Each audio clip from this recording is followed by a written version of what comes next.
সতর্কীকরণ, এই ভিডিওটি বিভিন্ন বিশ্বস্ত সাইট থেকে নিয়ে করা হয়েছে। ফোনটি যখন রিলিজ হবে তখন কিছু পরিবর্তন হলেও হতে পারে, তাই এই বিষয়টি নিয়ে কোনো ধরনের খারাপ মন্তব্য বা বিরূপ আচরণ না করার জন্য অনুরোধ রইল।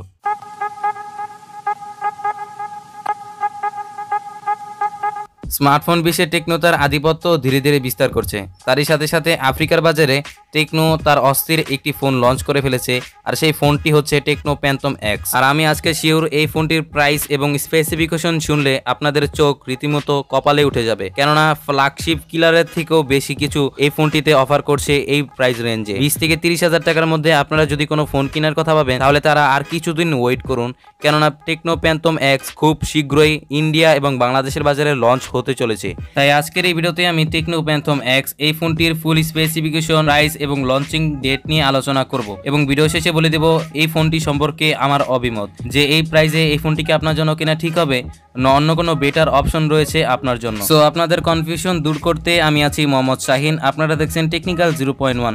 যারা এখনো চ্যানেলটিকে সাবস্ক্রাইব করেননি অথবা এই ভিডিওটি দেখছেন তারা কি করছেন ভাই, তাড়াতাড়ি সাবস্ক্রাইব করে ফেলুন এবং ভিডিওতে লাইক করে ফুল ভিডিওটি এনজয় করুন। শুরুতে কথা বলা যাক এই ফোনটির ভেরিয়েন্ট নিয়ে। ফোনটি আপনারা 8GB এবং 256GBর ইন্টারনাল স্টোরেজের একটি ভেরিয়েন্টে পেয়ে যাবেন। সো এখানে 256GBর ইন্টারনাল স্টোরেজ ইউজ করেছে, যেটা এই বাজেটে খুব বেশি একটা দেখা যায় না। সো বুঝতে পারছেন এই দিকটা আপনাদের সবারই পছন্দ হবে টেকনো প্যান্থম এক্সে, কেননা এখানে 256GBর ইন্টারনাল স্টোরেজ ব্যবহার করা হয়েছে। That is great.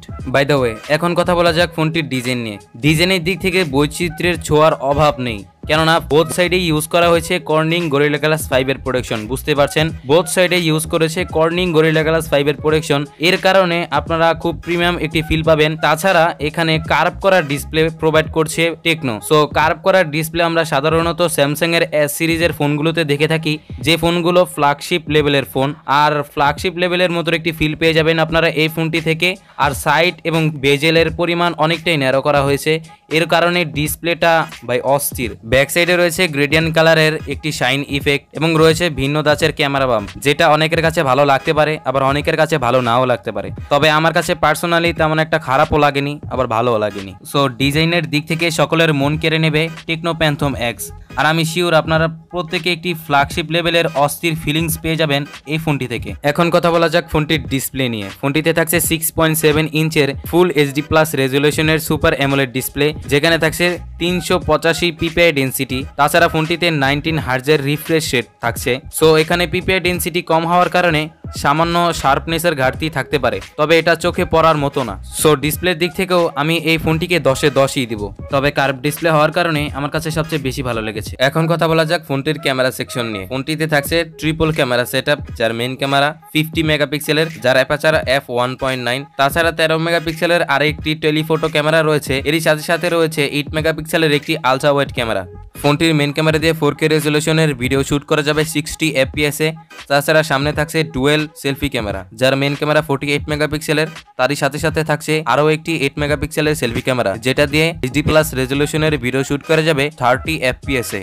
So camera সেটআপটা আমার কাছে সবচেয়ে বেশি ভালো লেগেছে, কেননা এখানে রিয়ারে 13 মেগাপিক্সেলের একটি টেলিফোটো ক্যামেরা দিয়ে দিয়েছে, যা পোর্ট্রেট শট নিতে সবচেয়ে বেশি উপযোগী। সো ক্যামেরা সেকশনে আমি এই ফোনটাকে 10-এ 10ই দিতে চাই।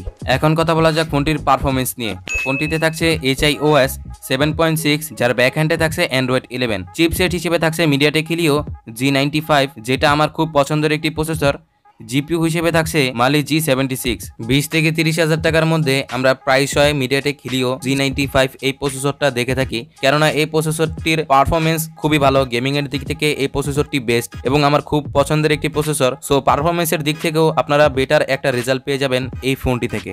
তবে ফোনটিতে থাকছে 4700 mAh এর ব্যাটারি, যেটা আমার কাছে কিছুটা কম মনে হয়েছে। তবে এটাকে চার্জ করার জন্য 33 ওয়াটের একটি ফাস্ট চার্জার দিয়ে দিয়েছে, যেটা দিয়ে মাত্র 30 মিনিটে আপনারা 70% চার্জ করে নিতে পারবেন। এখানে ব্যাটারিটা কম দিলেও ফাস্ট চার্জার দিয়ে দিয়েছে, যার কারণে একটা ব্যালেন্স রেজাল্ট আপনারা পেয়ে যাবেন এই ফোনটি থেকে। তাছাড়া ফোনটিতে থাকছে আন্ডার ডিসপ্লে ফিঙ্গারপ্রিন্ট সেন্সর, তার সাথে থাকছে 3.5mm অডিও জ্যাক। তবে USB টাইপ সি পোর্ট থাকছে কিনা সেটা এখনো জানা যায়নি। সো ভিউয়ার্স, যেমনটা বলেছিলাম এই ফোনটা বাংলাদেশের বাজারে জুলাইয়ের শেষের দিকে অথবা আগস্টের প্রথম দিকে লঞ্চ হতে পারে, আর সম্ভবত এই ফোনটা 25 থেকে 30,000 টাকার মধ্যে আপনারা বাংলাদেশের বাজারে পেয়ে যাবেন। আর এই বাজেটে আমি এখন পর্যন্ত এরকম স্পেস স্পেসিফিকেশন কখনো দেখিনি, আর এই স্পেসিফিকেশন অনুযায়ী এই ফোনটাকে আমি সেরা বলতেই পারি।